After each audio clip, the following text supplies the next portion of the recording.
51 সতীপীঠের প্রথম সতীপীঠ তমলুকের মা বর্গভীমার মন্দির। তমলুক, যার পূর্বে নাম ছিল তাম্রলিপ্ত, খুবই পুরনো শহর।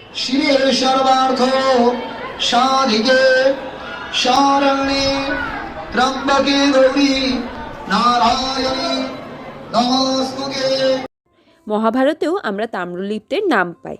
এখানে দেবী বর্গভীমা এবং এই পীঠের ভৈরব কাপালিক বা সর্বানন্দ। এখানে মায়ের বাঁ পায়ের গোড়ালি পড়েছিল। এখানে মায়ের কাছে সব মনস্কামনা পূরণ হয়। বহু মানুষ দূর দূরান্ত থেকে এসে মন্দিরের মধ্যের কাঠগোলাপ গাছে মঙ্গল কলস বেঁধে তাদের মনোকামনা জানান মায়ের কাছে। মহাভারতেও আমরা তাম্রলিপ্তের নাম পাই। সেই সময়ের ময়ূরবংশীয় রাজা তাম্রধ্বজ এই মন্দিরটি প্রতিষ্ঠা করেন। ইতিহাসে কালা পাহাড়ের নাম আমরা সবাই জানি। তিনিও এই মন্দির ধ্বংস করতে পারেননি। দেবীর পদতলে ঘুমিয়ে পড়েছিলেন। দুপুরে 1টা নাগাদ মায়ের ভোগ হয়।